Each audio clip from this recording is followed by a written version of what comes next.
তো চলুন শুরু করা যাক।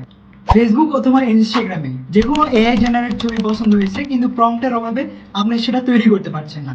তো আজকে আপনাকে হাজার হাজার প্রম্পটের সন্ধান দেব। তো চলুন চলে যাই মোবাইল স্ক্রিনে। প্রথমে জিমিনি অ্যাপে চলে যাব, সেখান থেকে নিউ ট্যাবে যাব এবং যে ছবিটা আমার পছন্দ সেই ছবিটা আপলোড করে দেব।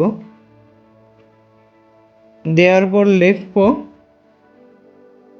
যে এই ছবিটার জন্য কি প্রম্পট প্রয়োজন, তাহলে সে প্রম্পট লিখে দেবে একবারে। সেখান থেকে কপি করে নেব একবারে সম্পূর্ণটা, লাস্ট পর্যন্ত, যত বড়ই হোক। কপি করার পর পেস্ট করে দেব। তারপর যে আপনার যে ছবিটা ওই ছবির মতো করতে চান সেই ছবিটা আপলোড করে দেব। আর ছবি জেনারেট করার জন্য পাঠিয়ে দেব। তো দেখতে পাচ্ছেন ছবি জেনারেট হচ্ছে, এই তো ছবি জেনারেট হয়ে গেছে, কত সুন্দর দেখেন। এটা এখন যাবেন যে ওখান থেকে ডাউনলোড করে নেবেন। এরকম নতুন নতুন বিষয় আপডেট পেতে এবং নতুন কিছু শিখতে ফলো এবং সাবস্ক্রাইব করে পাশে থাকুন।